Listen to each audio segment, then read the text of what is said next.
The creature of the darkness. The town of Blackwood is secluded, a quiet place nestled among the forests, an unassuming locale with secrets buried deep within its woods.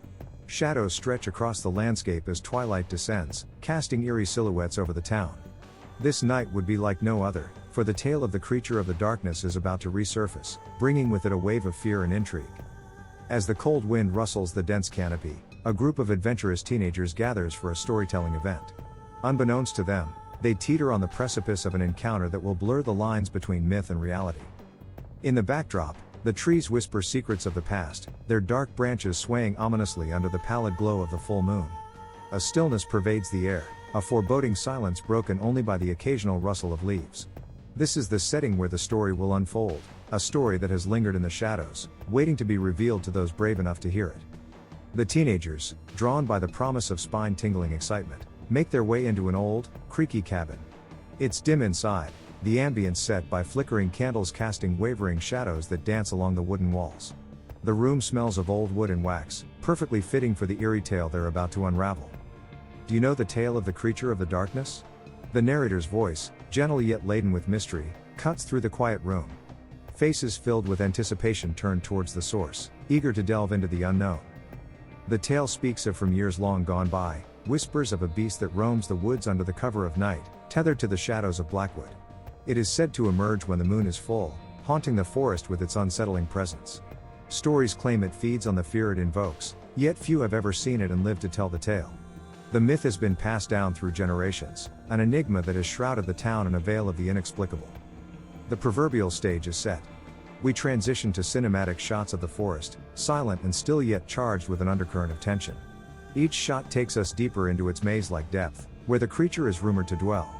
The woods, under the shroud of night, become a realm of possibility and terror, where the danger lurks just beyond sight. As the narrator's tale wraps around the room, the group of teenagers is transported into the heart of this fabled place, imagination painting vivid pictures of the creature's domain. The setting is brought to life, echoing the resonance of a world filled with eerie wonder and silent terror. Beneath the cold moonlight, the forest feels alive, whispering secrets with every breath of wind. Branches brush against one another, the soft rustling accumulating like an unsolved mystery. Animals usually dormant at this hour seem to hold their breath, sensing the ominous presence that rules these woods. Here, nature becomes part of the legend itself, as a sinister silence envelopes everything within its reach, heightening anticipation and setting the scene for what's to come. Every shadow cast appears to move independently, as if portions of darkness themselves were spectators in the unfolding tale. Back in the storyteller's domain, the atmosphere is palpable. The teenagers are entranced, their expressions flickering between apprehension and excitement. Each creak of the wooden floor, each gust that twists the flames of the candles, carries weight. Are they alone in this room, or is there another presence lurking just out of reach, drawn by the recounting of its terror?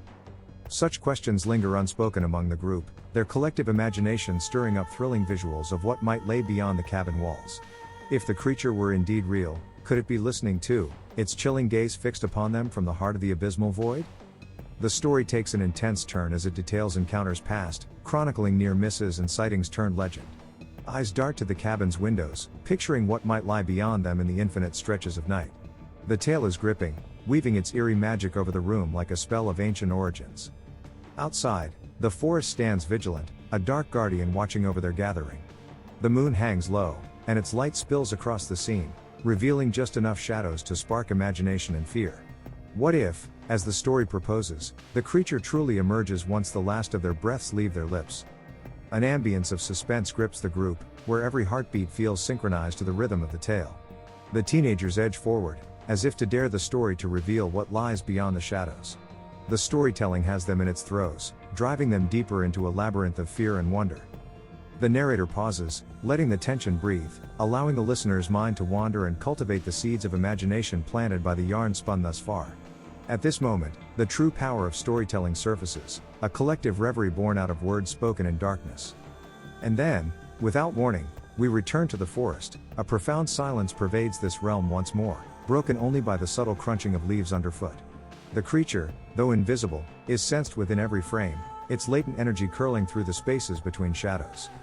Close-ups of the forest floor reveal the impressions of feet sinking gently into the soil, the lament of displaced earth echoing the long-lost whispers of those ensnared by the darkness.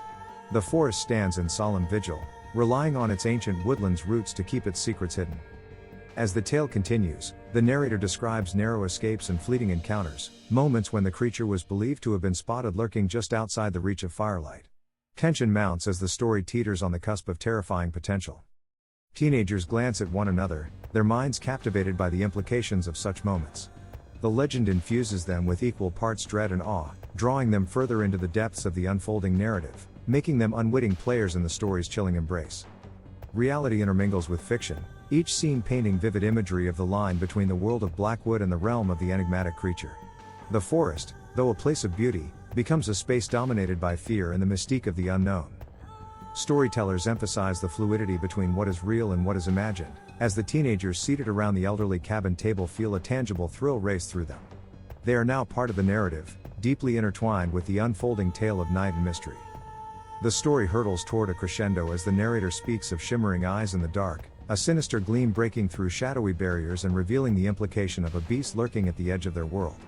Gasp and thrill intertwine, fueling the scene with escalating tension.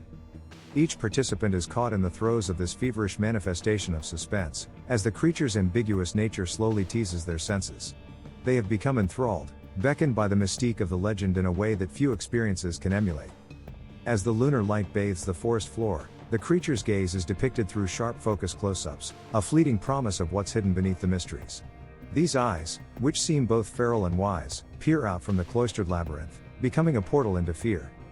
The air in the cabin feels charged, vibrations of anticipation thickening around them, echoing in the hollow space of imagination. The teenagers are now perpetually conscious of these eyes, lingering on the precipice of belief that what lurks in the dark may yet confront them. The storytelling reaches a fevered pitch, the heartbeats of the listeners resonating loudly within the quiet confines of the cabin. Adrenaline surges through the group, binding them together in anticipatory tension. An air of expectancy pervades, significantly lifting the energy.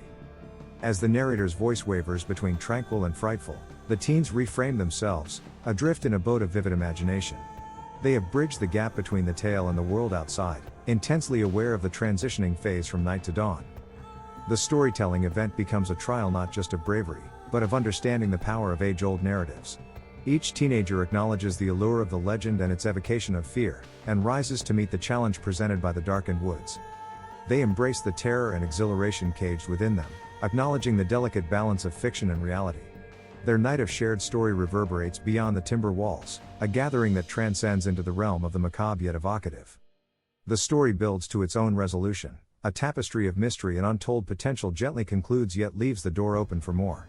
The teenagers have shared in a moment otherworldly in its depth, and as the first light of dawn brushes the horizon, they know they have glimpsed within the shadows of both legend and their introspection. Their shared experience is a beacon, an emblem of the beauty that can arise from fear unchallenged and the depth of creativity unleashed by shared imagination. These shadows of Blackwood will cast long into the day, and the creature of darkness, though still shrouded in mystery, becomes etched into their minds, a powerful force of nature, one they dared myth and intrigue to confront.